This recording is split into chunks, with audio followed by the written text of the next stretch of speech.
السلام عليكم ورحمة الله وبركاته. الحمد لله الذي هدانا لهذا وما كنا لنهتدي لولا أن هدانا الله. اللهم صل على محمد وعلى آل محمد كما صليت على إبراهيم وعلى آل إبراهيم. اللهم بارك على محمد وعلى آل محمد كما باركت على إبراهيم وعلى آل إبراهيم إنك حميد مجيد. أعوذ بالله من الشيطان الرجيم.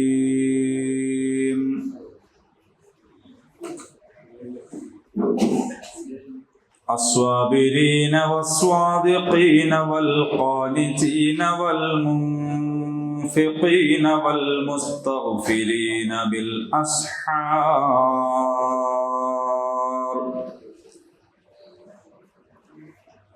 صدق الله العظيم.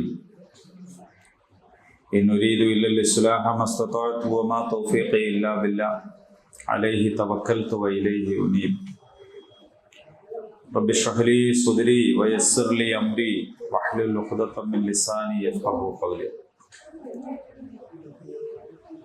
സൂറ all Imran 16 ആയത്തുകളാണ് നമ്മൾ പഠിച്ചത്. അതില്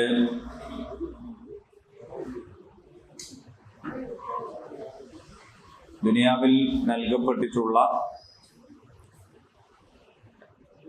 വിഭവങ്ങളെ എടുത്ത് പറയുകയും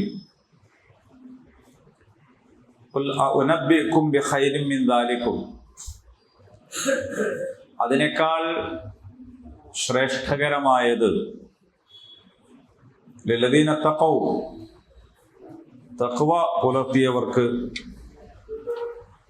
ശ്രേഷ്ഠകരമായത് ഞാൻ അറിയിച്ചു തരട്ടെയോ എന്ന് പറയുക. ഇതാണ് 15-ാമത്തെ ആയത്ത്. നബി സല്ലല്ലാഹു അലൈഹി വസല്ലമയോട് പറയാണ്, ഞാൻ നിങ്ങൾക്ക് അറിയിച്ചു തരട്ടെ എന്ന് അവരോട് ചോദിക്കുക. തഖ്വ പുലർത്തുന്ന ആളുകളെ സംബന്ധിച്ച് അള്ളാഹിന്റെ അടുക്കൽ ഏറ്റവും നല്ലത് സ്വർഗമാണ്. പിന്നെ ആ സ്വർഗത്തെ വളരെ ലഘുവായി ഒന്ന് വിശേഷിപ്പിക്കുകയും ചെയ്തു. താഴ്ഭാഗത്തൂടെ അരുവികൾ ഒഴുകും, അത് എല്ലാ കാലത്തേക്കും ശാശ്വതമായിരിക്കും. പരിശുദ്ധരായ ഇണകൾ അവിടെ ഉണ്ടാകും, അല്ലാഹുവിൽ നിന്നുള്ള തൃപ്തി ഉണ്ടാകും എന്നൊക്കെയാണ് പറഞ്ഞത്. ആ സ്വർഗം ലഭിക്കുന്ന മുത്തഖീങ്ങളെ സംബന്ധിച്ചിടത്തോളം അവരുടെ പ്രാർത്ഥന അല്ലദീന യഖൂലൂൻ, അവരുടെ പ്രാർത്ഥന റബ്ബനാ, ഞങ്ങളുടെ നാഥ, ഇന്നനാ, നിശ്ചയമായും ഞങ്ങൾ, ആമന്നാ, ഞങ്ങൾ വിശ്വസിച്ചിരിക്കുന്നു, ഫഗ്ഫിർ ലനാ ദുനൂബനാ, അതുകൊണ്ട് ഞങ്ങളുടെ പാപങ്ങളൊക്കെ നീ ഞങ്ങൾക്ക് പുറത്തു തരേണമേ, വഖിനാ അദാബന്നാർ, ഞങ്ങളെ നരകശിക്ഷയിൽ നിന്ന് നീ രക്ഷിക്കണമേ എന്നായിരിക്കും. അപ്പൊ ഈ മഗ്ഫിറത്തിന്റെ അടിസ്ഥാന യോഗ്യത ഈമാൻ എന്നതാണ്. റബ്ബേ, ഞങ്ങൾ ഇതാ നിന്നിൽ വിശ്വസിച്ചിരിക്കുന്നു, ഞങ്ങൾക്ക് ഈമാൻ ഉണ്ട്.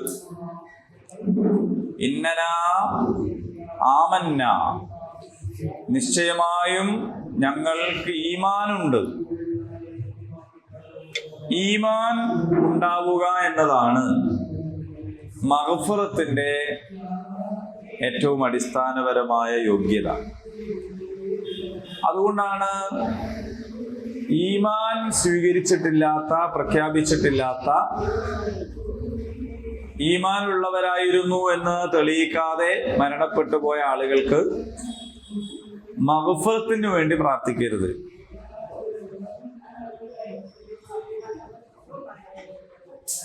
അതായത് ഇബ്രാഹിം അലൈഹിസ്സലാം ബാപ്പാക്ക് വേണ്ടി മഗ്ഫിറത്തിന് പ്രാർത്ഥിച്ചപ്പോൾ പറഞ്ഞല്ലോ അത് വേണ്ട. കാരണം മഗ്ഫിറത്തിന്റെ അടിസ്ഥാനം ഒരാൾക്ക് ഈമാൻ ഉണ്ടാവുക എന്നതാണ്.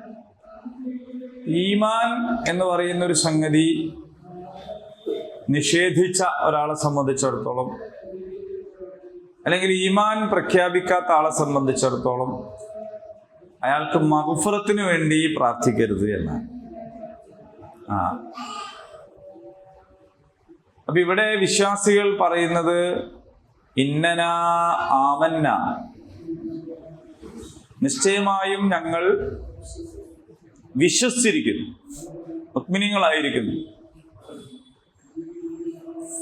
അതുകൊണ്ട് ഗഫർ ലനാ, ഞങ്ങൾക്ക് നീ പുറത്തു തരണമേ, ദുനൂബന, ഞങ്ങളുടെ പാപങ്ങൾ.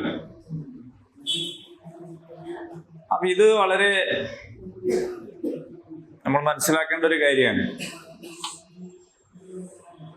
ഞങ്ങൾ മുഅ്മിനീങ്ങളാണ്, ഞങ്ങളുടെ പാപങ്ങൾ പുറത്തു തരണം. ഒരാൾ മുഅ്മിനാണ് എന്ന് പറഞ്ഞത് കൊണ്ട് മാത്രം അയാളുടെ പാപങ്ങൾ പൊറുക്കപ്പെടുകയോ അയാൾ പരിശുദ്ധനാവുകയോ ചെയ്യുന്നില്ല. മുഅ്മിനായി തീർന്നതിന് ശേഷവും അയാൾ ചെയ്യേണ്ട ഒരു പണിയാണ് പാപങ്ങളിൽ നിന്നുള്ള മോചനം തേടി പ്രാർത്ഥിക്കുക. അപ്പൊ അതൊരു പ്രഖ്യാപനം എന്നത് മാത്രം പോരാ, പ്രവർത്തനത്തിലും ജീവിത നിലപാടുകളിലുമൊക്കെ ഈമാൻ ഉണ്ടാകണം എന്നാണ് ഇതിന്റെ താല്പര്യം. ഇനി അതൊക്കെ നമ്മൾ കഴിഞ്ഞ ക്ലാസ്സിൽ എടുത്തതാണ്. ഇനി ഈ സ്വർഗവാസികളുടെ തന്നെ ചില സ്വഭാവങ്ങൾ ഇവിടെ പറയാൻ പോവാണ്. ആ സ്വഭാവം നമുക്കൊക്കെ ഉണ്ടോ എന്ന് പരിശോധിക്കലാണ് നമ്മൾ വേണ്ടത്. ഉണ്ടെങ്കിലാണ് നമ്മൾ സ്വർഗവാസികളാവുക. ഇങ്ങനത്തെ സ്വഭാവം ഒന്നും ഇപ്പൊ നമ്മക്കില്ലല്ലോ, എന്നിട്ട് നമ്മളും സ്വർഗത്ത് തന്നെ അല്ലേ എന്ന് വിചാരിക്കലല്ല. ഈ സ്വഭാവം ആക്കാൻ വേണ്ടി ശ്രമിക്കലാണ്. കാരണം സ്വർഗവാസികളുടെ സ്വഭാവമാണ് ഇത് എന്ന് പറഞ്ഞുകൊണ്ട് ഖുർആൻ ഒരു കാര്യം പറയുമ്പോൾ ആ സ്വഭാവം ഒന്നും എന്നിട്ട് നമുക്കില്ലല്ലോ, നമ്മൾ സ്വർഗത്തിൽ തന്നെ അല്ലേ എന്ന് വിചാരിക്കല്ല വേണ്ടത്. നമ്മൾ ആ സ്വഭാവമുള്ളവരായി മാറാൻ പരിശ്രമിക്കലാണ്. എന്തൊക്കെയാണത്? അസ്വാബിരീൻ, പിന്നെ ഉള്ളത് വസ്വാദിഖീൻ വൽ ഖാനിതീൻ വൽ മുൻഫിഖീൻ വൽ മുസ്തഗ്ഫിരീന ബിൽ അസ്ഹാർ. ഇത്രയും സ്വഭാവങ്ങൾ നമുക്കുണ്ടോ? ഇതാണ് നമ്മൾ പരിശോധിക്കുന്നത്. അതിൽ ഒന്നാമത് പറഞ്ഞിട്ടുള്ള അസ്വാബിരീൻ, അയാൾ എന്നെ അടിക്കാൻ വന്നു, വലിയ കരുത്തനായ ഒരാളാണ്, കയ്യിൽ ആയുധങ്ങളും ഉണ്ട്, രക്ഷിക്കാനും കൂടെ നിൽക്കാനൊന്നും അടുത്തൊന്നും ആരും കാണുന്നില്ല, ഞാൻ ക്ഷമിച്ചു. ഇതൊരു ക്ഷമയാണ്. ക്ഷമിക്കല്ലാണ്ട് എന്ത് ചെയ്യാ? കൂട്ടിയാ കൂടാത്ത അത്ര കരുത്തുള്ള ഒരാള് തല്ലാൻ വേണ്ടി വന്നപ്പോ ഞാൻ എന്ത് ചെയ്തു? ക്ഷമിച്ചു. അയാൾ എന്നെ വല്ലാതെ കാലങ്ങളായിട്ട് ഉപദ്രവിച്ചു കൊണ്ടിരിക്കുകയാണ്, ഞാൻ അയാളുടെ ഭാര്യയായി പോയല്ലോ, ഞാനങ്ങ് ക്ഷമിച്ചു. അല്ലാണ്ട് എന്താക്കാൻ?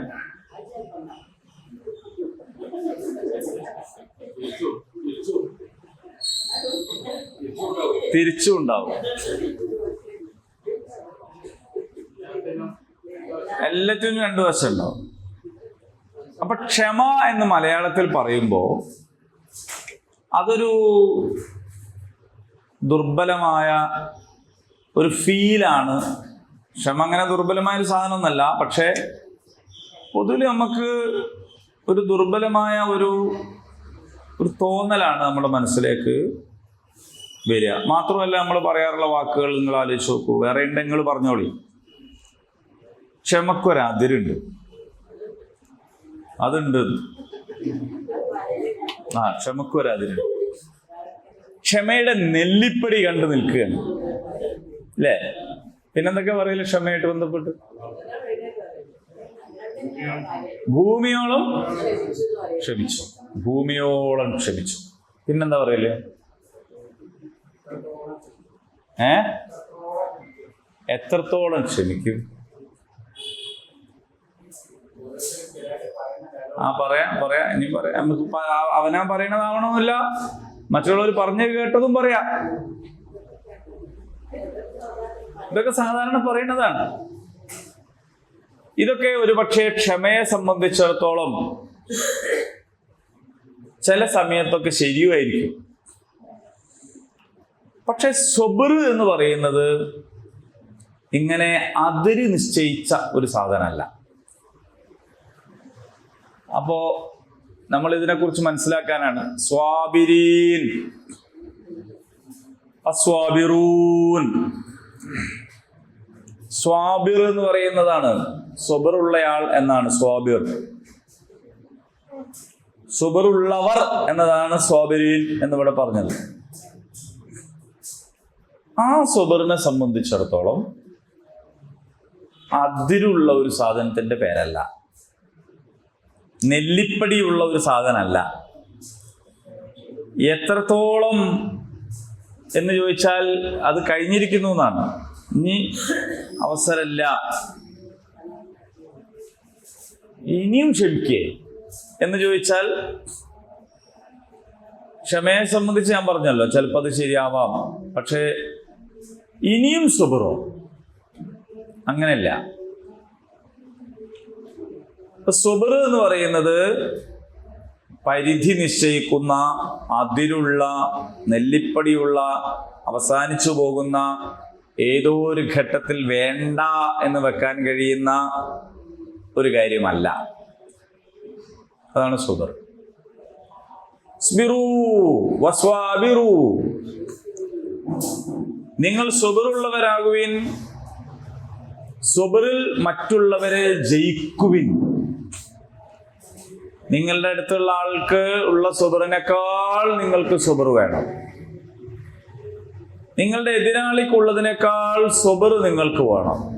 സ്ബിറൂ വസ്വാബിറൂ.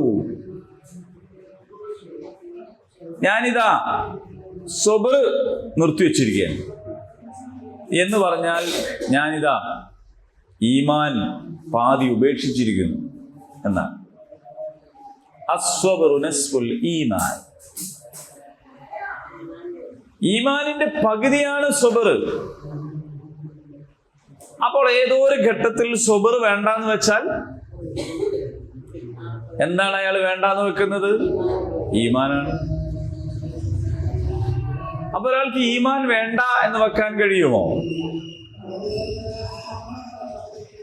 അവിടെ വെച്ചിട്ടാണ് നമ്മൾ സുബർ എന്താണെന്ന് മനസ്സിലാക്കേണ്ടത്. ഞാൻ സുബറിന്റെ അർത്ഥം പറയാതെയാണ് സുബർ പറഞ്ഞുകൊണ്ടിരിക്കുന്നത്. അത് കേൾക്കാനൊരു സുബർ വേണം, അത് പറയാനൊരു സുബർ വേണം. അപ്പോ മുഅ്മിനീങ്ങളുടെ സ്ഥായിയായ ഒരു സ്വഭാവമാണ് സുബർ. ഇന്നല്ലാഹ മഅസ്വാബിരീൻ. അല്ലാഹു സുബറുള്ളവരുടെ കൂടെയാണ് എന്ന് പറയുന്നു. സുബർ എന്ന് പറയുന്നത് ഏതെങ്കിലും ഒരു സമയത്ത് ഒഴിവാക്കി കളയാൻ പറ്റുന്ന ഒന്നല്ല. സുബർ ഒഴിവാക്കിയാൽ ഈമാനാണ് ഒഴിവാകുന്നത്. സ്വർഗവാസികൾ അവരുടെ ലക്ഷണം അവർ സ്വാബിറുകളായിരിക്കും എന്നതാണ്. ഇനി യുദ്ധത്തിന് പോകുന്നവരോട് കൽപ്പിക്കുന്നു, നിങ്ങൾ സുബറുള്ളവരാകണം എന്ന്. അതെന്താണ്? ഒരു മുഖത്തടിച്ചാൽ മറ്റേ മുഖം കാണിച്ചു കൊടുക്കുക എന്ന ശൈലിയാണെങ്കിൽ യുദ്ധത്തിന് പോയിട്ട് കാര്യമുണ്ട്. ഇസ്ലാമിൽ യുദ്ധം എന്ന് പറയുന്നത് അങ്ങേയറ്റം അതിൻ്റെ ഒരു മറ്റു മാർഗമില്ലാത്തൊരു സമയത്ത് മാത്രം അനുവാദം നൽകപ്പെട്ടിട്ടുള്ള ഒരു കാര്യമാണ്. ചരിത്രം അതിന് സാക്ഷിയാണ്. പക്ഷെ അങ്ങനെ അനുവദിക്കപ്പെട്ട ഒരു യുദ്ധത്തിൽ നിങ്ങൾ സബർ കാണിക്കണം എന്ന് പറഞ്ഞാൽ എന്താ? ഒരു വെട്ടുമ്പോ കുറച്ചു നേരം കൂടി കാത്തു നോക്കുക. സബർ. അങ്ങനെയാണോ? അങ്ങനെയാണെങ്കിൽ പിന്നെ പോണോ? പോയിട്ട് കാര്യമുണ്ടോ? അപ്പൊ പിന്നെ എന്താണ് സബർ? അപ്പൊ സബർ എന്ന് പറഞ്ഞാൽ ധീരമായ ഉറച്ചു നിൽക്കലിന്റെ പേരാണ് സബർ.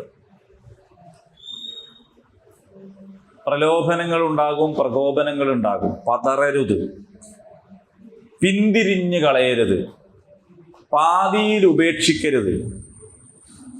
ഇതിനാണ് സബർ എന്ന് പറയാം. ഒരാൾ നിങ്ങളെ ചീത്ത പറയുന്നു, കുറച്ചേരൊക്കെ കേട്ട് എന്ന് പറഞ്ഞാൽ അതിന്റെ അർത്ഥം എന്താണ്? നിങ്ങൾ നിങ്ങളുടെ നിലപാടിൽ നിന്ന് പിന്നോട്ട് പോയി. അങ്ങനെ പിന്നോട്ട് പോയരുത്.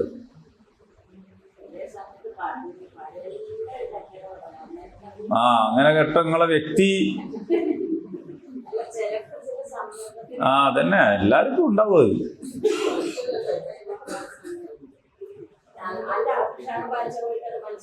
അതെ, അതന്നെ പറഞ്ഞത്. അതെല്ലാറ്റിനും ബാധകമാണ്. അങ്ങനല്ലാതെ ആരെങ്കിലും പറയോ? ഇല്ല. അപ്പൊ നിലപാടിൽ ഉറച്ചു നിൽക്കുന്നതിന്റെ പേരാണ് സബർ. അപ്പൊ ഞാൻ ഒരു ഉദാഹരണം പറയാം. ഖുർആൻ ക്ലാസ്സിന് വരണമെങ്കിൽ സബർ വേണം.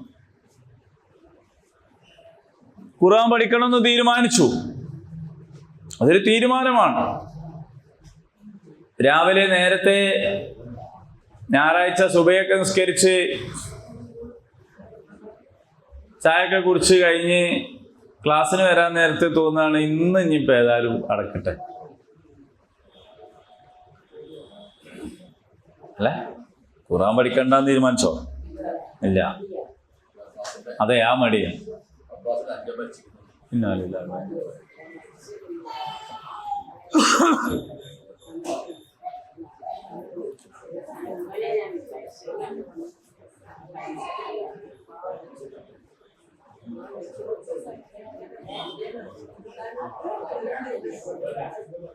വയ്യാതല്ല.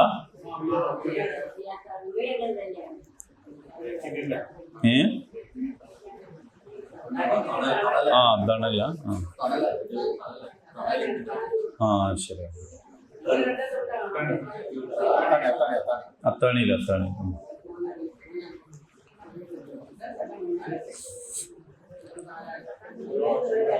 അപ്പോ നമ്മൾ തിരിച്ചു വരാം അല്ലേ? അപ്പൊ അങ്ങനെ വരാനിരിക്കുമ്പോ നമുക്ക് ഒരു മടി. ടീച്ചർ പറഞ്ഞ മാതിരി അതൊരു മടിയാണ്. പക്ഷെ ആ മടിയെ മറികടന്ന് ഞാൻ എൻ്റെ തീരുമാനത്തിൽ ഉറച്ചു നിൽക്കുന്നു. കാരണം അള്ളാഹുവിൻ്റെ കലാമാണ്, ഇത് പഠിക്കാതെ രക്ഷയില്ല എന്ന് വിചാരിച്ച് ഞാനെടുത്തൊരു തീരുമാനമാണ്. എൻ്റെ അലസത കാരണം, എൻ്റെ മടി കാരണം ഞാൻ എന്ത് ചെയ്യാൻ പാടില്ല? ഇതിൽ നിന്ന് പിന്മാറിക്കളയാൻ പാടില്ല എന്ന് വിചാരിച്ച് ഒരാൾ മടി വേണ്ടെന്ന് വെച്ച് ഇങ്ങോട്ട് വരിക എന്ന് പറയുന്നത് എന്താണ്? സുബറാണ്. അതല്ലെങ്കിൽ മറ്റെന്തെങ്കിലും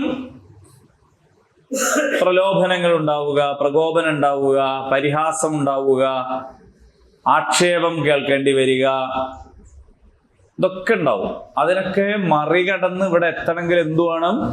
സബർ വേണം. അപ്പൊ ഒരേ സമയം നമ്മുടെ അകത്തു നിന്നും അതേസമയം നമ്മുടെ പുറത്തു നിന്നും ഉണ്ടാകുന്ന എതിർപ്പുകളെ പരാജയപ്പെടുത്തണമെങ്കിൽ, ചെറുത്തു തോൽപ്പിക്കണമെങ്കിൽ നമ്മുടെ കയ്യിൽ ഉണ്ടാകേണ്ടുന്ന ആയുധമാണ് സബർ. രാവിലെ സുബൈക്ക് എണീക്കണ്ടെന്ന് പറയുന്നത് സംഘപരിവാറൊന്നല്ല. ആണോ? ആരാ? നമ്മളെ ഉള്ളിലുള്ള കക്ഷിയാണ്. അപ്പൊ അയാളോട് യുദ്ധമുണ്ടാക്കുക, ഞാൻ എണീക്കും എന്ന് നിലപാടെടുക്കണമെങ്കിൽ അതിന് സബർ വേണം.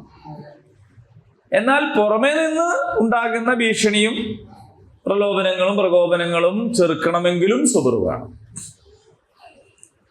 ഇതാണ് അസ്വാബിരീൻ എന്ന് പറയുന്നതിൻ്റെ മാന. ഇത് സൂറത്തുൽ ബഖറ പഠിച്ചപ്പോൾ നമ്മൾ സാമാന്യമായി അവിടെ വിശദീകരിച്ചിട്ടുണ്ടായിരുന്നു.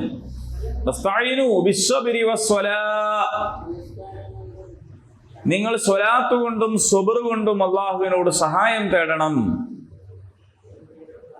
13 വർഷക്കാലം റസൂലുള്ളാഹി സ്വല്ലല്ലാഹു അലൈഹി വസല്ലമും സഹാബിമാരും എല്ലാ ആക്രമണങ്ങളും മർദ്ദനങ്ങളും സഹിച്ചു. സ്വബറാണ്. ഹിജ്റ 2-ാം വർഷം അള്ളാഹുവിന്റെ അനുമതി പ്രകാരം ബദറിൽ യുദ്ധത്തിന് പോയി. സ്വബറാണ്. രണ്ടും സ്വബറാണ്. അപ്പോ സ്വബർ എന്ന് പറഞ്ഞാൽ അള്ളാഹുവിനോടുള്ള സമ്പൂർണമായ വിധേയത്വത്തിൻ്റെയും സമ്പൂർണമായ കീഴ്പ്പെടലിൻ്റെയും ഭാഗമായി അള്ളാഹുവിൻ്റെ ദീനിനെ ഇങ്ങനെ മുറുകെ പിടിക്കുന്നതിൻ്റെ പേരാണ്. ഒരു കാലം വരാനുണ്ട്. ആ കാലം ദീൻ പാലിക്കുക എന്ന് പറഞ്ഞാൽ തീക്കനൽ കയ്യിൽ പിടിക്കുന്നത് പോലെ ആയിരിക്കും എന്നാണ്. തീക്കനൽ കൈ പിടിക്കാനുള്ള സുഖമൊന്നും ഉണ്ടാവില്ല. അതിങ്ങനെ അങ്ങനെ തിളച്ച് മറിഞ്ഞ് പിടച്ച്, പക്ഷെ എന്നാലും അത് കയ്യിൽ പിടിക്കുന്ന ഒരു അവസ്ഥ പോലെ ആയിരിക്കും എന്നാണ്. ഇതാണ് അസ്വാബിരീൻ. നമ്മൾ അങ്ങനെയാണോ? നമ്മളെ നിലപാട് നമ്മളെങ്ങനെയാണ് സ്വീകരിക്കല്? ഇതിൻ്റെ അർത്ഥം വാശിയുള്ളവരാവണമെന്നൊന്നും അല്ല കേട്ടോ. ഇതിൻ്റെ നെഗറ്റീവ് മനസ്സിലാക്കരുത്.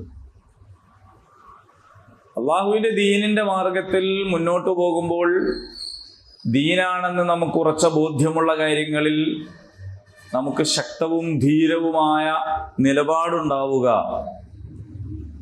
പിന്തിരിഞ്ഞു പോകാതിരിക്കുക, വഴിയിൽ ഉപേക്ഷിക്കാതിരിക്കുക, വിട്ടേച്ചു പോകാതിരിക്കുക, ആരുടെ കൂടെയാണോ അവരെ പോലെ ആവാതിരിക്കുക. ചില ആളുകൾ ആരുടെ കൂടെയാണോ അവരെ പോലെ ആവും. വെള്ളം പോലെ ആയിരിക്കും. ഉരുണ്ട പാത്രത്തിൽ വെച്ചാൽ ഉരുണ്ടിട്ട്, പരന്ന പാത്രത്തിൽ വെച്ചാൽ പരന്നിട്ട്. വെള്ളത്തിന് സ്വന്തമായിട്ടൊരാകൃതി ഇല്ല. മുഅ്മിനീങ്ങൾ അങ്ങനെയല്ല. അവരെവിടെയാണെങ്കിലും അവരുടേതായ സംസ്കാരം അവർ നിലനിർത്തും. ഇപ്പൊ ഫേസ്ബുക്കിലാണെങ്കിൽ, ഓൺലൈനിലാണെങ്കിൽ തോന്നിയാസം അങ്ങനെ ഉണ്ടാവൂല. ഓഫ്ലൈനിൽ നല്ലതാണ്, ഓൺലൈനിലും നല്ലതാണ്. ഓഫ്ലൈനിൽ കാണിക്കാൻ പറ്റാത്തത് ഓൺലൈനിലും എന്ത് ചെയ്യൂല, കാണിക്കൂല. ചില ആളുകൾ ഇൻസ്റ്റയിലിടുന്ന ഫോട്ടോ എന്തായിരിക്കും? ഇപ്പൊ ഇവിടെ വന്നിട്ട് രണ്ടാൾ നിൽക്കാൻ പറ്റാത്തൊരു കോലോ ഇൻസ്റ്റയിലിടാൻ പറ്റുമോ? സംഗതികൾ ഭാര്യയും ഭർത്താവൊക്കെ തന്നെയാണ്. പക്ഷെ നിങ്ങൾ ഇത്രയും ആളെ മുമ്പിൽ ഇവിടെ നിന്നിട്ട് പിന്നെ കാണിക്കാത്തൊരു കാര്യം ഫോട്ടോ എടുത്തിട്ട് ഇൻസ്റ്റയിൽ ഇടുക എന്ന് പറഞ്ഞാൽ അതിൻ്റെ അർത്ഥം എന്താ? ഇവിടെ ആകത്തിരി ആളെ കാണുന്നുള്ളൂ, മറ്റേ ലോകം മുഴുവനും കാണുകയാണ്. അല്ലേ? അങ്ങനെ തന്നെ അല്ലേ? അപ്പൊ അവിടെ നമുക്ക് നമ്മളാവാൻ കഴിയണം. കല്യാണം വരികയാണ്. കല്യാണത്തിന് കാര്യങ്ങൾ നിയന്ത്രിക്കുന്നത് ഫോട്ടോ എടുക്കുന്ന ആളാണ്. കാരണം അയാൾക്ക് വർക്കൊക്കെ കഴിഞ്ഞ് അവസാനം പൈസക്ക് വരുമ്പോൾ നല്ല നല്ല പിക്ചർ കിട്ടണം. ഒരു സിനിമാറ്റിക് മോഡിലാണ് വീഡിയോഗ്രാഫർ ഉണ്ടാവുക. കാരണം വ്യത്യസ്ത രംഗങ്ങൾ ഒക്കെ. അപ്പൊ അയാളാണ് പിന്നെ എന്ത് ചെയ്യുക, ഇങ്ങനെ നിൽക്ക്, അങ്ങനെ നിൽക്ക്, മറ്റേ ആൾക്ക് ഇങ്ങനെ ആക്ക് എന്നൊക്കെ പറയണത്. അതൊക്കെ അനുസരിച്ച് ഇങ്ങനെ ചെയ്യാണ്. ഇപ്പൊ ദീൻ അറിയുന്ന ആൾക്കാർ, ദീൻ പാലിക്കുന്ന ആൾക്കാർ അന്നേരം അവിടുന്ന് അങ്ങോട്ട് ഒഴിഞ്ഞാളുകയാണ്, അല്ലെങ്കിൽ കണ്ടില്ലെന്ന് നടിക്കുകയാണ്, മാറി നിൽക്കുകയാണ്. നിങ്ങൾ ആലോചിച്ച് നോക്കൂ, നമ്മുടെ സഹോദര മതങ്ങൾ, സഹോദര സമുദായാംഗങ്ങൾ, ഹൈന്ദവര്, ഒരു ഹിന്ദു കല്യാണത്തിന് നിങ്ങൾ പോയി നോക്കൂ. അവിടെ ഒരു പൂജാരി ഉണ്ടാവും, നിറപറ ഉണ്ടാവും, നിലവിളക്ക് ഉണ്ടാവും, പരിപാടിയൊക്കെ ഉണ്ടാവും. എത്ര ഭക്തിപൂർവമാണ് അവർ ആ ചടങ്ങിനെ വീക്ഷിക്കുന്നത്. എന്നിട്ട് ആ പെണ്ണിനെയായിട്ട് അവർ അങ്ങോട്ട് നീങ്ങുന്നു, ഇങ്ങോട്ട് നീങ്ങുന്നത്, പോകുന്നത്, വരുന്നത്. നമുക്ക് പാടില്ലാത്ത വ്യക്തിപൂജയൊക്കെ അവിടെ നടത്തുന്നുണ്ട് അല്ലേ? കാൽക്കൽ വീഴുന്നുണ്ട്, അനുഗ്രഹം ചോദിക്കുന്നുണ്ട്. പക്ഷെ അവര് അതിനെ കാണുന്നത് ഒരു ഭക്തിസാന്ദ്രമായ അന്തരീക്ഷത്തിലാണ്. പക്ഷെ നമ്മളോ, ഞാൻ കഴിഞ്ഞ ദിവസം ഇപ്പോൾ നിക്കാഹിന് പോയിട്ട്, അപ്പോൾ ഇത് സ്ഥിരം പരിപാടിയാണ്, ഖത്തീബ് ഇരിക്കേണ്ട കസാലിൻ്റെ അടിയിൽ നിന്ന് പുക വരും. അപ്പം ഞാൻ വിചാരിച്ചെന്തെങ്കിലും വയറ് ഷോർട്ടായതേക്കും. അപ്പം നോക്കുമ്പോൾ പുക വരുത്തിയതാണ്. പുക അങ്ങനെ വരികയാണ്. നമ്മൾ ആദ്യമൊക്കെ വീട്ടിൻ്റെ അകത്ത് പുക ഉണ്ടെങ്കിൽ പുറത്ത് പോകാൻ വേണ്ടി ജനൽ തുറന്നുകൊണ്ടു വരെ പുകയോട് വെക്കും. ഇങ്ങനെയൊക്കെ ഇത് പൈസ കൊടുത്ത് പുക ഇങ്ങോട്ട് കൊണ്ടുവരികയാണ്. ആകെ ഒരു പുകയാണ് ഇപ്പോൾ നമ്മളെ പരിപാടികളൊക്കെ. ഇപ്പം ഞാൻ ആരോ ഒരാൾ വിളിച്ചിട്ട് പറഞ്ഞു അവിടെ എന്തോ ഷോർട്ട്. അത് ഷോർട്ടല്ല ഉസ്താദേ, അത് അതിന് വെച്ചതാണോല്ലോ, ഇത് ഇടയ്ക്കിടയ്ക്ക് ഞാൻ വരും പുക. ഞാൻ പറഞ്ഞു ചുരുങ്ങിയ പക്ഷം ഞാൻ ആ പരിപാടിയൊക്കെ കഴിഞ്ഞ് പോയിട്ട് ചെയ്യണ്ടറിഞ്ഞല്ല, നിങ്ങൾ ചെയ്യാതെക്കൂലെങ്കിൽ ചുരുങ്ങിയ പക്ഷം എനിക്ക് പുക ഇല്ലാത്തൊരു അന്തരീക്ഷമാണ് വേണ്ടത്. പുതിയ സ്റ്റേജിന്റെ മുകളിലേക്ക് ഇതല്ലേ മയ്യത്തെട്ടുമായിട്ടുള്ളൊരു സാധനല്ലേ, എന്താ അതിന് പറയാ, 4 കാല് പിടിച്ച് വരുന്ന ആ സാധനത്തിന്റെ അകത്ത് വരികയാണ്. അപ്പൊ ഇയാള് പറഞ്ഞു കൊടുക്കണം ഇങ്ങനെ ആക്കുക, അപ്പൊ ഇങ്ങനെ ആക്കുന്നു, അപ്പൊ ഓൻ അവിടുന്ന് ഇങ്ങനെ ആക്കുന്നു. രണ്ടും ഇവനെടുക്കണം. പിന്നെ കൈ കൊടുക്കുന്നു, കെട്ടിപ്പിടിക്കുന്നു, ഇതൊക്കെ ഓന്റെ ഓളല്ലേ എന്നാ ചോദ്യം. ഓന്റെ ഓള് സ്റ്റേജിൽ കയറിയിട്ടല്ലല്ലോ ഇത് ചെയ്യേണ്ടത്. അപ്പൊ ഇങ്ങനെ എല്ലാ നിയന്ത്രണങ്ങളും വിട്ട്, എല്ലാ പിടുത്തവും വിട്ടൊരവസ്ഥയിലേക്ക് കാര്യങ്ങൾ പോയിക്കൊണ്ടിരിക്കുന്നു. എന്നിട്ട് ഞമ്മക്ക്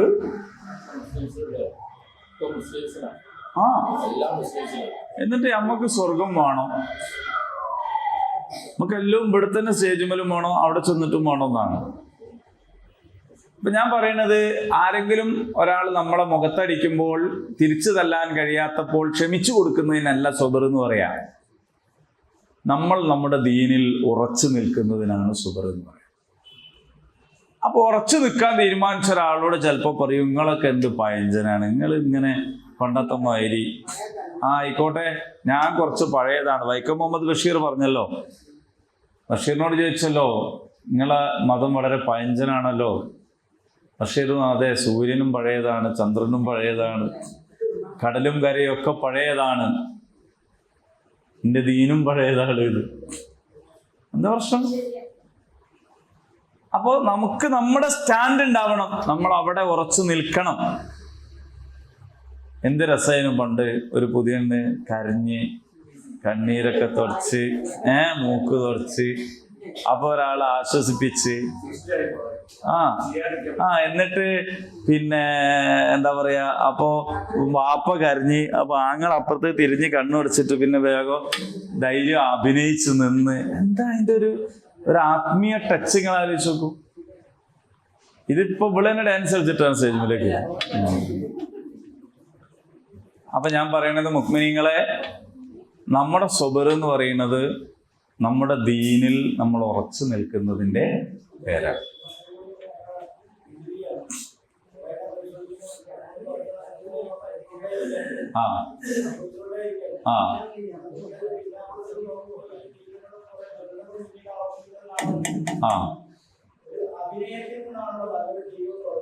അതെ അതെ അതെ അതെ അതെ അതെ എന്ന് പറഞ്ഞാൽ യഥാർത്ഥത്തിൽ എന്താണോ ഹക്ക് അത് മറച്ചു വെച്ചിട്ടുള്ള കളിയാണ് അവിടെ കളിക്കുന്നത്. ചിരി എന്ന് പറയുന്ന മനുഷ്യന്റെ വികാരം യഥാർത്ഥത്തിൽ ഉണ്ടാകേണ്ടത് ഉള്ളുന്നാണ്. ഇവിടെ പക്ഷേ വീഡിയോഗ്രാഫർ പറയുന്നതിനനുസരിച്ചാണ് എന്ത് ചെയ്യുന്നത്, ചിരിക്കുന്നത്. അവളും അവനും അവരുടെ മാതാപിതാക്കളൊക്കെ. കാരണം ഇയാൾക്ക് ഏറ്റവും നല്ല പോസ് കിട്ടുന്നവരെ ചിരിക്കുകയാണ്. ആ ചിരി എന്തില്ല, കൽബിന്ന് വരുന്നൊരു ചിരിയല്ല, അത് ആക്ടിങ് ആണ്. നമ്മളെ സിനിമ, അതായത് ഞാൻ പറഞ്ഞത് സിനിമാറ്റിക് ആണ്. ആക്ഷൻ കട്ട് പറയുന്നതിന്റെ ഇടയിലാണ് സിനിമ. ആക്ഷൻ പറയുന്നത് വരെ ആ നടൻ എന്താണോ അതല്ല ആക്ഷൻ പറഞ്ഞു കഴിഞ്ഞാൽ പിന്നെ അയാൾ വേറൊരു കഥാപാത്രമാവുകയാണ്. ഇതുപോലെ വിവാഹങ്ങളിലും ആകുന്നു. ആ സംഗതിയിൽ തൊട്ടാണ് ജീവിതം ആരംഭിക്കുന്നത്. അങ്ങനെ ആരംഭിക്കേണ്ടതല്ല ജീവിതം. അതുകൊണ്ടാണ് വിവാഹം ഒരു ആത്മീയമായ കാര്യമാണ്, നിക്കാഹ് ഒരു ആത്മീയമായ കാര്യമാണ് എന്ന അർത്ഥത്തിൽ വരുന്നത്. അപ്പൊ നമ്മൾ ശ്രദ്ധിക്കുക. മുഅ്മിനീങ്ങളുടെ ലക്ഷണം അസ്വാബിരീൻ, അവർ സുബറുള്ളവരാണെന്ന് പറഞ്ഞാൽ നമ്മൾ തെറ്റിദ്ധരിക്കരുത്. ദൗർബല്യത്തിന്റെ ക്ഷമയെക്കുറിച്ചല്ല, ഇസ്ലാമിക മൂല്യങ്ങളിൽ ഉറച്ചു നിൽക്കുന്ന സഹനത്തെക്കുറിച്ച്, നിലപാടിനെക്കുറിച്ച്, തീരുമാനത്തെക്കുറിച്ചാണ് പറയുന്നത്. നിങ്ങൾ ഖുർആൻ ക്ലാസ്സിൽ ഇരുന്നത് കേൾക്കാൻ നല്ല സുഖമായിരിക്കും. നിങ്ങൾ ചിരിച്ചു തരും, നിങ്ങൾ അംഗീകരിച്ചു തരും. കല്യാണം പറയുന്നത് നിങ്ങൾക്ക് എത്ര കഴിയുന്നതെന്നുള്ളത് അതിനനുസരിച്ചാണ് നിങ്ങളെ സുബർ കാണുക. അവിടെ അത് കുട്ടികൾ തീരുമാനിക്കുന്നത്. നമ്മളിപ്പോ എന്ന് പറഞ്ഞ് നിങ്ങൾ മാറും. എല്ലാരും അങ്ങനെയാണ്, ഇവരിങ്ങനെയാണ്, അവരിങ്ങനെയാണ് എന്ന് പറയും. നമ്മൾ റെഡി ആവുക എന്നത് നമുക്ക് കഴിയുമോ എന്നുള്ളതാണ് നമ്മൾ പരിശോധിക്കേണ്ടത്. എല്ലായിടത്തും അങ്ങനെയാണ്. രണ്ടാമത്തെ സ്വഭാവം, നമുക്ക് ഇവിടുന്ന് അങ്ങ് പോരാ നല്ലത്. രണ്ടാമത്തെ സ്വഭാവം വസ്വാദിഖീൻ.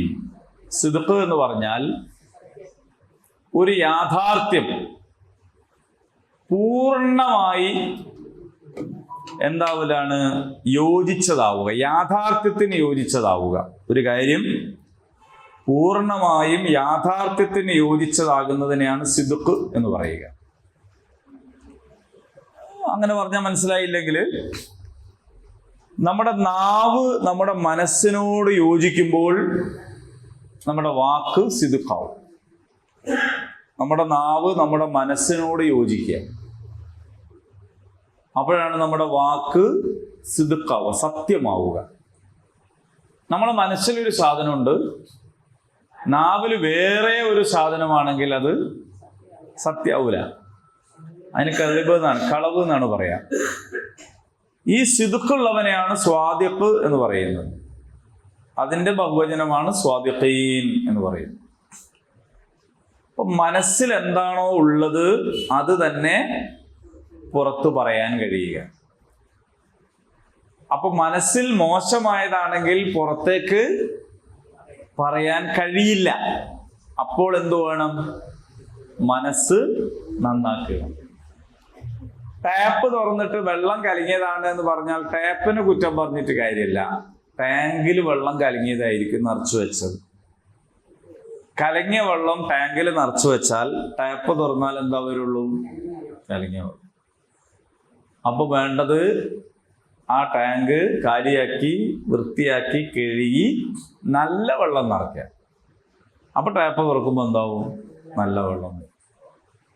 അപ്പൊ നമ്മുടെ വാക്കുകൾ സത്യസന്ധമാകണമെങ്കിൽ നമ്മുടെ മനസ്സിൽ എന്തുണ്ടാകണം? സത്യം ഉണ്ടാകണം. ഒളിച്ചു വെക്കേണ്ടതൊന്നും ഉണ്ടാകരുത്. ഇത് നമ്മുടെ വ്യക്തി ജീവിതത്തിന്, നമ്മുടെ വ്യക്തിത്വത്തിന്, എല്ലാറ്റിനും ബാധകമാണ്. നമ്മളെ തൊട്ടടുത്തിരുന്ന് ഒരാൾ മൊബൈലിൽ കളവ് പറയുന്നത് നമ്മൾ കേൾക്കുകയാണെങ്കിൽ നമ്മളുടെ ആരുമല്ല അയാൾ എന്നിരിക്കട്ടെ, എന്നാൽ പോലും നമുക്ക് അയാളുടെ അടുത്ത് ഇരിക്കാൻ പിന്നെ ഒരു ഇടങ്ങേറായിരിക്കും. നമ്മളായിട്ട് ഒരു ബന്ധവുമില്ല. ഏതോ ഒരു മനുഷ്യൻ അയാൾ കരിക്കാമ്പോളത്ത് എത്തിയിട്ടേ ഉള്ളൂ. അപ്പൊ അയാൾ ഫോൺ എടുത്തിട്ട് ഞാൻ കക്കോടി മുക്ക് കഴിഞ്ഞു ഇപ്പൊ എത്തും എന്ന് പറഞ്ഞാൽ നമ്മളത് കേൾക്കുകയാണ്. നമ്മളും അയാളുമായിട്ട് ഒരു ബന്ധവുമില്ല.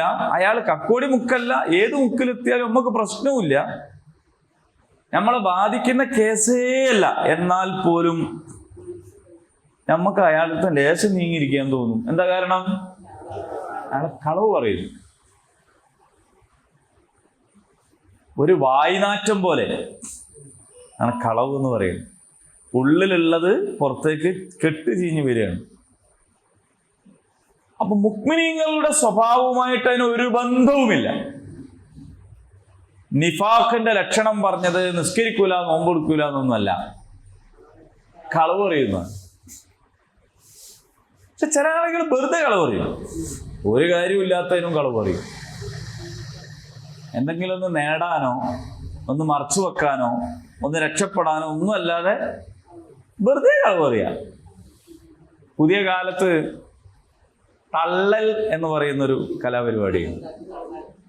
തുള്ളലല്ല, തുള്ളുക എന്ന് പറയുന്നത് കുഞ്ചൻ നമ്പ്യാരുടെ, അതല്ല. ഇത് തള്ളൽ എന്ന് പറയും. റസൂലുള്ളാഹി സ്വല്ലല്ലാഹു അലൈഹി വസല്ലം പറഞ്ഞു, 3 പ്രാവശ്യം നാശം എന്ന് പറഞ്ഞു. അപ്പോൾ ചോദിച്ചു, ആര് റസൂലേ? ആളുകളെ ചിരിപ്പിക്കാൻ വേണ്ടി കള്ളം പറയുന്നവർ. പ്രത്യേകിച്ച് മെച്ചമൊന്നുമില്ല. 3-4 ആൾക്കാരിങ്ങനെ വർത്താനം പറഞ്ഞിരിക്കുക. ഒരാളൊരു വിറ്റടിച്ച്, അപ്പൊ എല്ലാവരും ചിരിച്ചു. അപ്പൊ അയാൾക്കൊരു മേൽക്കൈ കിട്ടി. അപ്പം വേറെ എന്തോന്ന് ഉണ്ടാക്കിയിട്ട് ഇയാളും പറഞ്ഞു, ഉള്ളതൊന്നല്ല. അപ്പൊ എല്ലാവരും ചിരിച്ച്. എന്താ പറയുന്ന കാര്യം? എല്ലാവരും ഒന്ന് ചിരിച്ചു. ഒരു ദോഷമൊന്നുമില്ല ഇതിന്. പക്ഷെ എന്നാൽ പോലും കളവ് പറയും. ചില ആളുകൾ പറയും, ഞാൻ കളവ് പറഞ്ഞൊന്നല്ല, വെറുതെ പറഞ്ഞു, എനിക്ക് പേടിയൊന്നുമില്ല, ചെറിയൊരു ഭയം എന്ന് പറഞ്ഞ പോലെ. ഈ വെറുതെ പറയണയാണ് കളവ് പറയാറിയാം. ആധുനികന്മാർ ചെയ്ത പണി കളവ് പറയാനായിട്ട് ഒരു ദിവസം ഉണ്ടാക്കിയിരുന്നു. ഏപ്രിൽ 1 എന്തും പറയാനുള്ള ലൈസൻസ്. എന്ത് സംസ്കാരമാണിത്? ആരെയും പറ്റിക്കാൻ. ഇപ്പൊ അതില്ലാന്ന് തോന്നുന്നു. അൽഹംദുലില്ലാ, അങ്ങനത്തെ ഒക്കെ എടുക്കപ്പെടട്ടെ. പക്ഷേ റസൂലുള്ളാഹി സ്വല്ലല്ലാഹു അലൈഹി വസല്ലം പറഞ്ഞു, തമാശയിൽ പോലും കള്ളം പറയാത്തവർക്ക് സ്വർഗത്തിൽ ഒരു വീടിന് ഞാൻ ജാമ്യം. തമാശയിൽ പോലും കളവ് പറയും. ഞാൻ തമാശ പറഞ്ഞായിരുന്നു എന്ന് പറഞ്ഞാൽ ഒരു കളവ് സത്യാവില്ല. ഇപ്പൊ അതിന് വേറൊരു പേരുണ്ട്. എന്താ, ആർക്കെങ്കിലും അറിയോ? പുതിയ ന്യൂ ജനറേഷൻ ആളെ പറ്റിക്കുന്നതിനൊരു സംഗതി ഉണ്ട്. ആർക്കെങ്കിലും അറിയാം? എനിക്ക് ആ വാക്ക് പെട്ടെന്ന് പ്രാങ്ക്. പ്രാങ്ക് അങ്ങനൊക്കെ ഉണ്ട്. അതായത് ഒരു സംഗതിയിൽ പച്ചക്കളവ് പറയാം, ഉമ്മാനോടോ കുടുംബക്കാരോടോ പറ്റിച്ച് ബേജാറാക്കി നാശമാക്കുക. എന്നിട്ട് പ്രാങ്കാണ്. ഭയങ്കര പ്രശ്നമാണ്. ചിലപ്പോ ഭാര്യയെ കുറിച്ച് ഇയാൾ വന്നിട്ട് എന്തെങ്കിലുമൊക്കെ വേണ്ടാധീനങ്ങളൊക്കെ പറയും. ഓളാകെ ബേജാറാവും. എന്നിട്ടാകെ വല്ലാതാവും. കുടുംബം തെറ്റുന്ന അവസ്ഥയിലെത്തും. ചിലപ്പോൾ മരിക്കാൻ പോകുന്നുണ്ടാവും. അപ്പോൾ ഒരു പ്രാങ്കാണ്. ഇതിപ്പോഴത്തെ ഒരു കലാപരിപാടിയാണ്. ഇപ്പോൾ ന്യൂജൻ കുട്ടികളിലുള്ള ഒരു സാധനമാണ്. ഇതൊക്കെ ഏപ്രിൽ ഫുൾ പോയിട്ട് കാര്യമില്ല. അതിന്റെ ഇരട്ടിയുള്ള വന്നിട്ടാ മറ്റേ പോയത്. അപ്പൊ തമാശയിൽ പോലും കള്ളം പറയരുത്. ഖുലിൽ ഹഖ് വഇൻ കാന മുറ. നിങ്ങൾ ഹക്കായതേ പറയാവൂ, അത് കയ്പുള്ളതാണെങ്കിൽ. ഒരു സത്യം നിങ്ങളെടുത്തുണ്ട്, അതെല്ലാവരോടും പോയി പറയണമെന്നൊന്നുമില്ല. ഒരു സത്യം അവസരത്തിലും അനവസരത്തിലും പോയിട്ട് നിങ്ങൾ ആ സത്യം ഇങ്ങനെ പറഞ്ഞുകൊണ്ടിരിക്കണമെന്നൊന്നുമില്ല.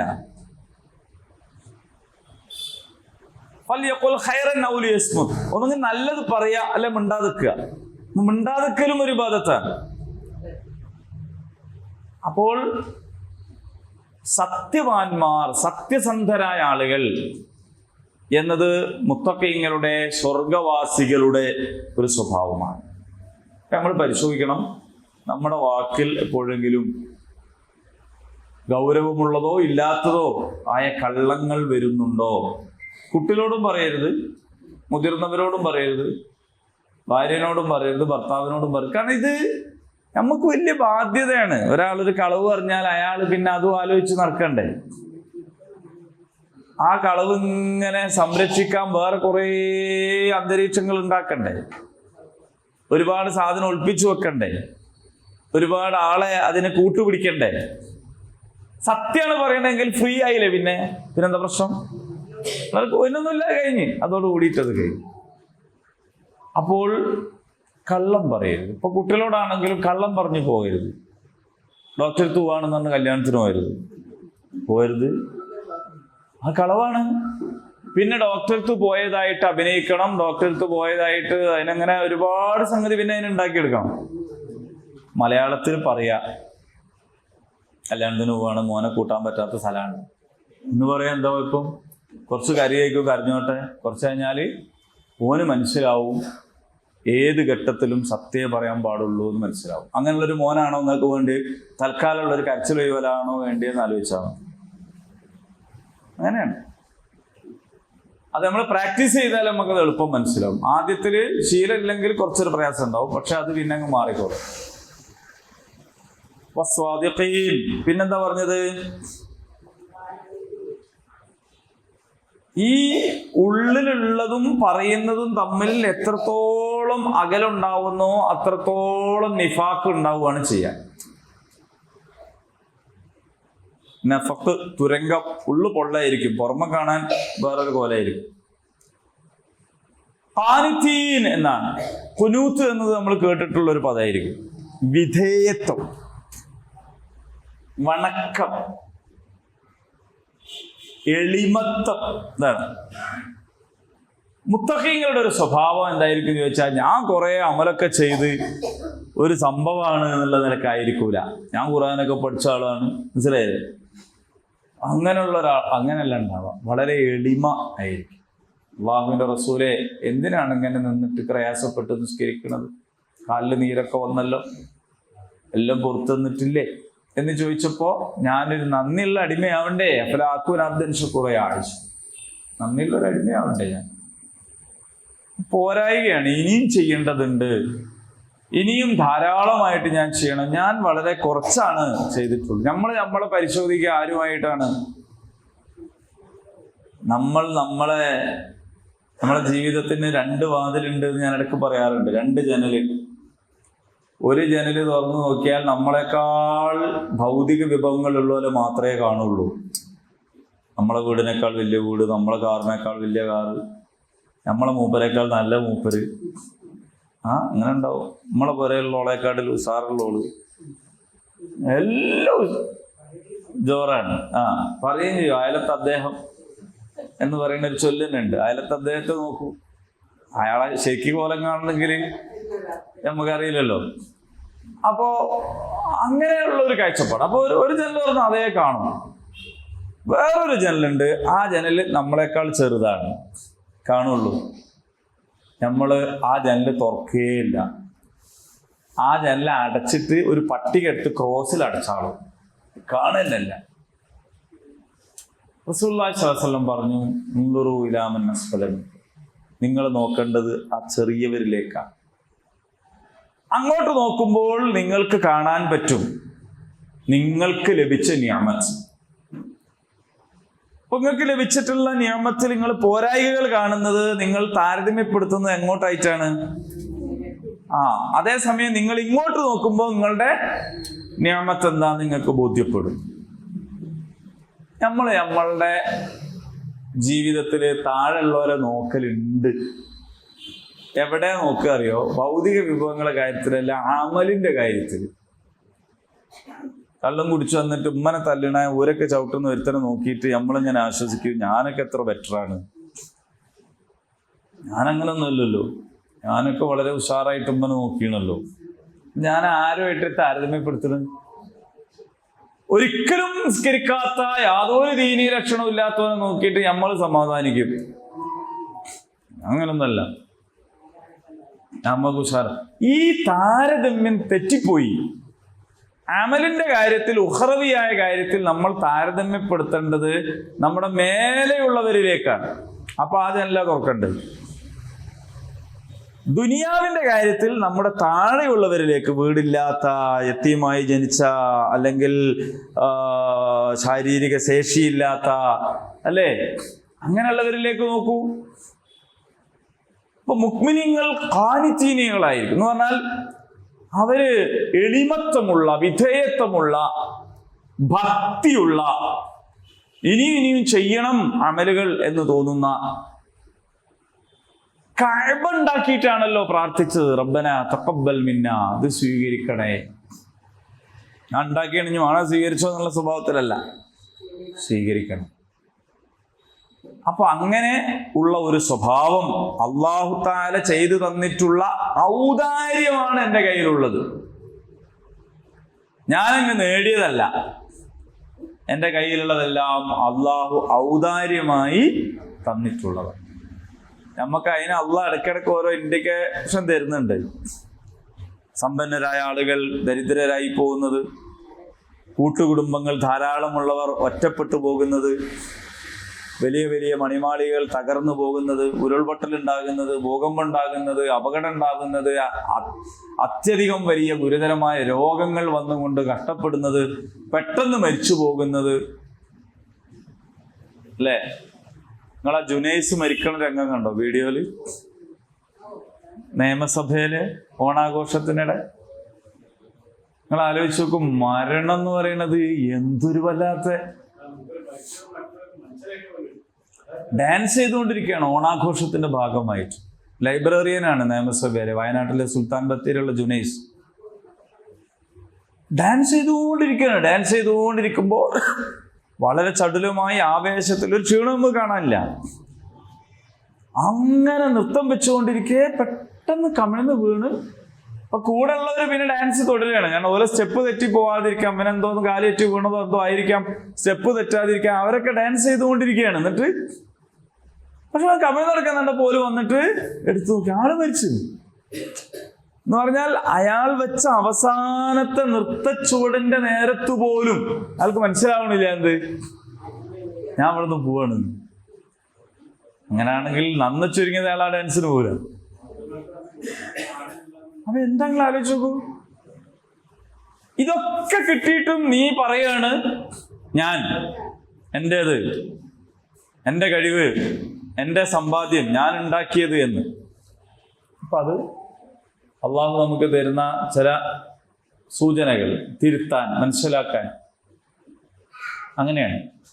അപ്പൊ അവിടെ നമ്മൾ വിനയാന്വിതരാവുക, വിധേയത്വമുള്ളവരാവുക. ഈ കിട്ടിയ ആയുസ് അള്ളാഹു തന്നിട്ടുള്ളതാണ്. നമ്മളെ കൂടെയുള്ള പലരും പോയി, ഞാനായിട്ട് ഇങ്ങനെ വമ്പനായിട്ട് നിൽക്കുന്നല്ല, എനിക്ക് അള്ളാഹു ഇനിയും അവസരം തന്നു. എല്ലാം അള്ളാഹു നൽകിയ ഔദാര്യമാണ് എന്ന ബോധത്തോടെ നിൽക്കുന്നവരാണ് ഖാനിതീൻ. സ്വർഗവാസികളുടെ വേറൊരു ഗുണമാണ് മുൻഫിഖീൻ, ഉദാരത,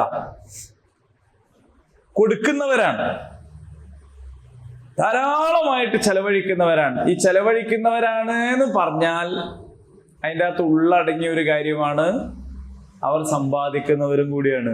സമ്പാദിക്കാണ്ട് ചെലവഴിക്കാൻ പറ്റൂല. അത് സ്വർണവും വെള്ളിയും കറൻസിയും തന്നെ ആയിക്കൊള്ളണം എന്നില്ല. ഇപ്പൊ നിങ്ങൾ നോക്കൂ, ഇസ്ലാമിലെ നിയമമാണ് ഭൂമി തരിച്ചിടാൻ പാടില്ല, വെറുതെ ഇട്ടക്കരുത്. ഒന്നെങ്കിൽ നിങ്ങൾ കൃഷി ചെയ്യണം, അല്ലെ കൃഷി ചെയ്യുന്നവർക്ക് കൃഷി ചെയ്യാനെങ്കിലും കൊടുക്കണം. കൃഷിഭൂമി കർഷകന് കൊടുക്കണം. ചുരുങ്ങിയ പക്ഷം നിങ്ങളുടെ ഉടമസ്ഥതയെ നിർത്തിക്കൊണ്ട് കൃഷി ചെയ്യാനെങ്കിലും കൊടുക്കണം. സ്വർണവും വെള്ളിയും വെറുതെ വെച്ചേക്കരുത്. അത് നിങ്ങൾ ഇൻവെസ്റ്റ് ചെയ്യണം. അങ്ങനെ കൂടുതൽ കൂടുതൽ ഉണ്ടാക്കിക്കൊണ്ടിരിക്കുക. ചില ആളുകൾ എന്തിനുണ്ടാക്കാനാണ്, ഉണ്ടാക്കിയിട്ട് നിങ്ങൾ കൊടുത്തുകൂടെ?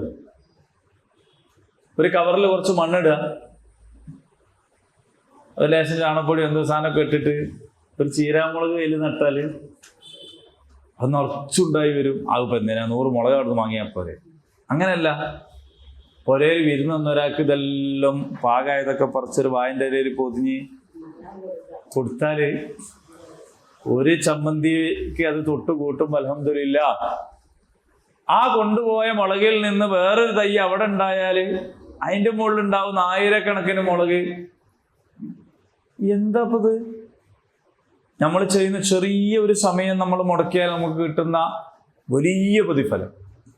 ഒരു കർമ്മസ്ഥൈ നട്ടു, അത് പാകെ അടുത്ത വരലേക്ക് കൊടുത്തു. ഒരു മുരിങ്ങൻ്റെ ഉണ്ടാക്കി ഇല ഒടിച്ചിട്ട് അപ്പുറത്തൊരാൾക്ക് കൂട്ടാൻ വെക്കാൻ കൊടുത്തു. മീൻ കിട്ടാത്ത പോക്ക് വലിയ ആശ്വാസമായി. കൂട്ടാൻ വെക്കണം, മുരിങ്ങൻ്റെ ഇല ഇട്ട്. ചെറിയ കാര്യമാണ്. നിങ്ങൾ ചെലവഴിക്കാന്ന് പറയുമ്പോൾ നിങ്ങൾ ചിന്തിക്കുന്നത് വലിയ വലിയ സക്കാത്ത് ഇങ്ങനെ നീണ്ട നേരെ പോരൻ്റെ മുമ്പിൽ വന്ന് നിൽക്കുന്നു, ഇങ്ങനെ കൊടുക്കുന്നു, അത് മാത്രമൊന്നല്ല.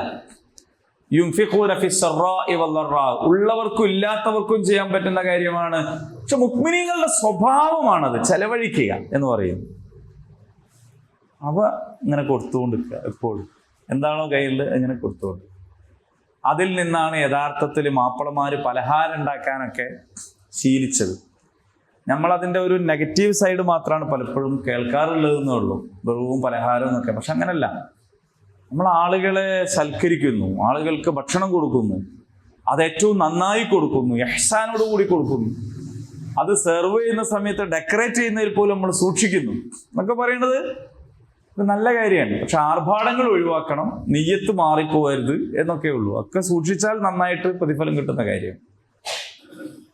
അപ്പൊ മുൻഫിഖീൻ ചെലവഴിക്കുന്നവരാണ്. സമ്പത്തിന്റെ ഉടമ ഞാനല്ല എന്ന ബോധം അവർക്ക് നന്നായി ഉണ്ട്. സമ്പത്തിന്റെ ഉടമ അള്ളയാണ് എന്നും അള്ളാഹു എനിക്ക് തന്നേൽപ്പിച്ചതാണ് എന്നുള്ള ബോധമുണ്ട്. ഇപ്പൊ ഈ ഖുർആൻ ക്ലാസ്സിൽ വിതരണം ചെയ്യാൻ വേണ്ടിയിട്ട് ആരോ ഒരാള് എന്തോ കൊടുത്തയച്ചു വിചാരിക്കുക. ആ കൊണ്ടുവരുന്ന അയാൾ സ്വന്തം നിന്ന് കളഞ്ഞാലോ? അപ്പൊ ചോദിച്ചപ്പോ അയാൾ പറഞ്ഞു, ഖുർആൻ ക്ലാസ്സിന് വരുന്നവർക്ക് കൊടുക്കാൻ തന്നാ ഞാനും ഖുർആൻ ക്ലാസ്സിന് വരുന്ന ആളാണല്ലോ, അന്നൽക്ക് തിന്നാന്ന് പറഞ്ഞാലോ? അന്നൽക്ക് അയാൾക്ക് തിന്ന എത്ര തിന്നാ? എല്ലാവർക്കും കൊടുക്കും പോലെ തിന്നാ. ശരിയല്ലേ? ശരിയാണെങ്കിൽ സമ്പത്തിന്റെ കാര്യം എങ്ങനെയാണ്? ഹഖുൽ ലിസ്സാഇലി വൽ മഹ്റൂം, തടയപ്പെട്ടവനും ചോദിച്ചു വരുന്നവനും നിങ്ങളുടെ സമ്പത്തിൽ ഹക്കുണ്ട് എന്ന് പറഞ്ഞാൽ അവൻ്റെത് കൂടിയാണ് നിങ്ങളെടുത്ത് തന്നത്. അത് നിങ്ങൾ സ്വന്തം എടുക്കരുത്, അതെല്ലാവർക്കും ഉള്ളതാണ്. ഇനി വൽ മുസ്തഗ്ഫിരീൻ, ഇസ്തിഗ്ഫാർ ചെയ്യുന്ന ആളുകളാണ്. അത് ഒരുപാട് കുറ്റങ്ങൾ ചെയ്തതുകൊണ്ടല്ല കേട്ടോ, ഒരു കുറ്റവും ചെയ്തില്ല, എന്നാൽ പോലും എന്തെങ്കിലുമൊക്കെ വീഴ്ചകൾ, തകരാറുകൾ, പാളിച്ചകൾ ഉണ്ടാകാമല്ലോ എൻ്റെ സംസാരത്തിലോ നോട്ടത്തിലോ ചിന്തയിലോ സംഭവിക്കാലോ. നബി സല്ലല്ലാഹു അലൈഹി വസല്ലം ഒരു ദിവസം 100 തവണ, നമ്മൾ അതിനെ നിസ്സാരമായിട്ട് കാണരുത്. നബി സല്ലല്ലാഹു അലൈഹി വസല്ലം എന്ന് പറഞ്ഞാൽ പാപങ്ങളും കുറ്റങ്ങളും തെറ്റുകളും ഇല്ലാതെ സുരക്ഷിതമാക്കപ്പെട്ട ആളാണ്. പിന്നെ എന്തിനാ ഇസ്തിഗ്ഫാർ? അപ്പൊ ഇസ്തിഗ്ഫാർ കൊണ്ടുള്ള ഗുണം എന്താണെന്ന് ഖുർആൻ പറയുന്നുണ്ട്. അത് പരലോകത്ത് മാത്രമല്ല, നിങ്ങൾക്ക് ആകാശത്ത് നിന്ന് മഴ വർഷിച്ചു തരും, സമ്പത്ത് തരും, സന്താനങ്ങളെ തരും, തോട്ടങ്ങൾ തരും എന്നൊക്കെ പറഞ്ഞിട്ടുണ്ട്. ഇതൊക്കെ ഇസ്തിഗ്ഫാറിന്റെ ഗുണങ്ങളാണ്. എന്താ അപ്പൊ നമുക്ക് ചെലവ്? നമ്മൾ ബാക്കിയെല്ലാം നിർത്തി വെക്കണോ? പീടിയ പൂട്ടണോ? ഓരോ കൂട്ടി അങ്ങോട്ടോ പോകണോ? ഒന്നും വേണ്ട. നിൽക്കുമ്പോഴും നടക്കുമ്പോഴും ഒക്കെ ചെയ്യാൻ പറ്റുന്ന അസ്തഗ്ഫിറുല്ലാഹ്, അസ്തഗ്ഫിറുല്ലാഹ്. ഈ ദിക്ർ എന്ന് പറയുന്നത് കൽബിന്റെ അകത്ത് മാത്രം ഉണ്ടാവേണ്ടതല്ല. കൽബിന്റെ അകത്ത് ഇല്ലാതെ നാവിലുണ്ടായിട്ട് കാര്യമില്ല.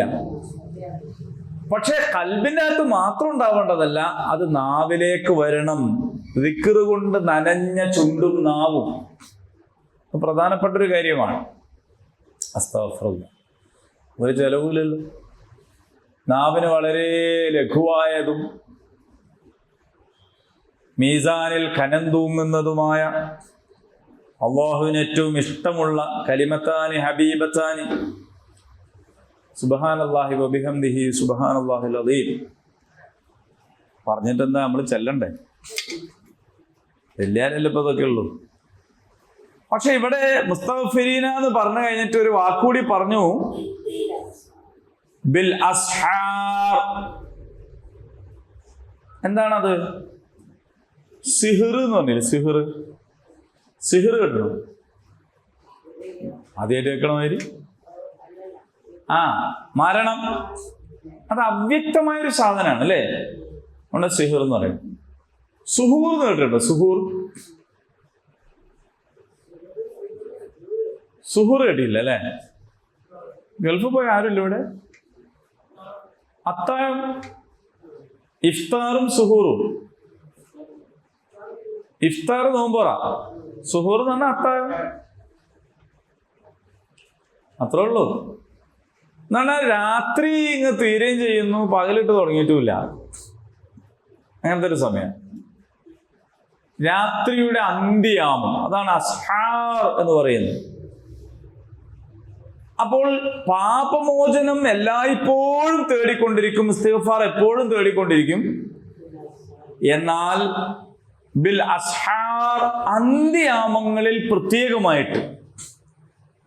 ഇപ്പൊ രാത്രിയുടെ അന്ത്യയാമങ്ങൾ, സുബഹിന്റെ മുമ്പ് നമ്മൾ അത്താഴം കഴിക്കുന്ന സമയം,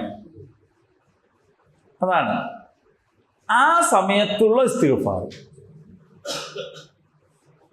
നല്ല കഥയായി. സാബിറോ ആവാൻ കഴിഞ്ഞില്ല, സാദിഖോ ആവാൻ കഴിഞ്ഞില്ല, കാനിത്തീനിലും പെട്ടില്ല. ആകെ ഒരു പ്രതീക്ഷ അസ്തഗ്ഫിറുല്ലാഹ് എന്ന് പറഞ്ഞാൽ മതിയായിരുന്നു. അതിന്റെ സമയം പറഞ്ഞു നോക്കുമ്പോ അങ്ങനെയാണോ?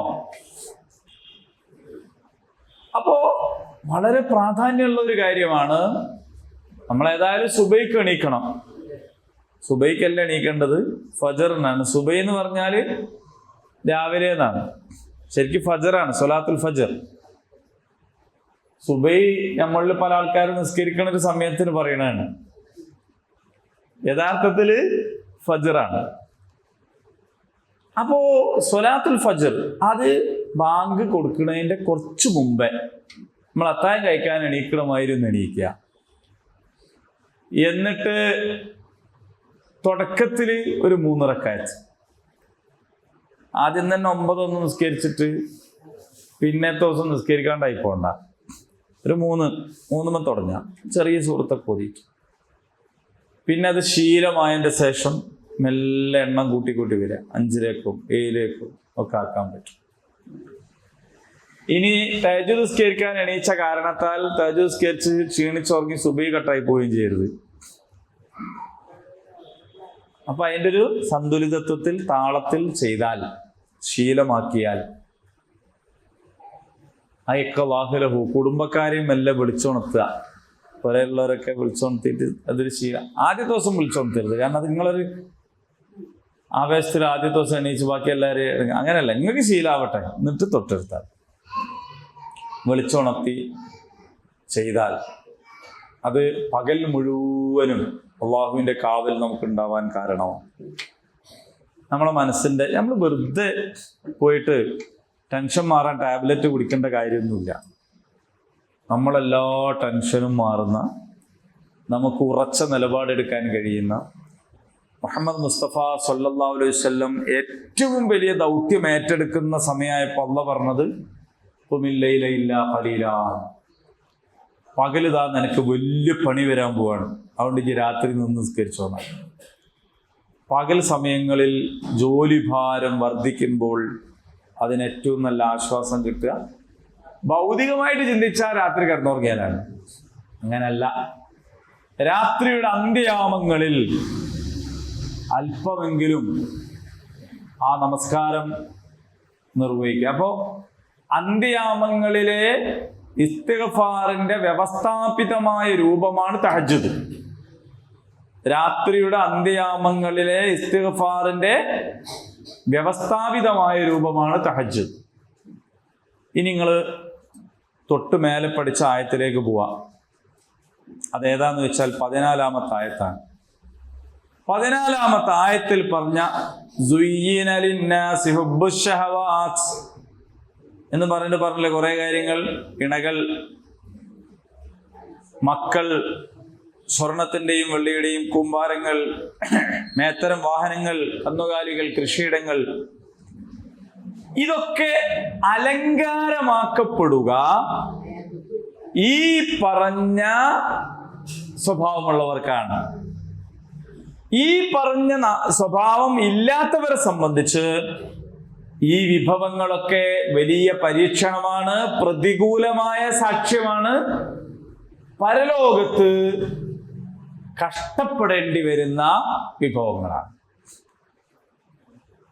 الصابرين والصادقين والقانتين والمنفقين والمستغفرين بالأسحار ആണോ നിങ്ങൾ? എങ്കിൽ മക്കളും സ്വർണവും വെള്ളിയും പിന്നെ ഇണകളും കൃഷിയിടങ്ങളും വാഹനങ്ങളും എല്ലാം നിങ്ങൾക്ക് നല്ലതിനാണ്. ഈ പറഞ്ഞതല്ലേ ഇതൊക്കെ തന്നെ നിങ്ങളുടെ നാശകാരണങ്ങളും ആകുന്നു. അല്ലാഹു സുബ്ഹാനഹു വ തആല ഉപകാരപ്രദമായ വിജ്ഞാനത്തെ നമുക്ക് വർദ്ധിപ്പിച്ചു തരുമാറാകട്ടെ. ഉപകാരമില്ലാത്ത അറിവിൽ നിന്ന്, ശമനമില്ലാത്ത രോഗങ്ങളിൽ നിന്ന്, വീട്ടി തീർക്കാൻ കഴിയാത്ത കടബാധ്യതകളിൽ നിന്നും, മരണസമയത്തെയും ഖബറിലെയും നരകത്തിൻ്റെയും അദാബുകളിൽ നിന്നും നമ്മയും നമുക്ക് പ്രിയപ്പെട്ട എല്ലാവരെയും അല്ലാഹു സുബ്ഹാനഹു വ തആല കാത്തുരക്ഷിക്കുമാറാകട്ടെ. നമ്മളിൽ നിന്ന് വിട പറഞ്ഞവർക്ക് അല്ലാഹു മഗ്ഫിറത്തും മർഹമത്തും നൽകി അനുഗ്രഹിക്കുമാറാകട്ടെ. اللهم ربنا تقبل منا إنك أنت السميع العليم وتب علينا إنك أنت التواب الرحيم. ربنا آتنا في الدنيا حسنة وفي الآخرة حسنة وقنا عذاب النار. آمين. الحمد لله رب العالمين.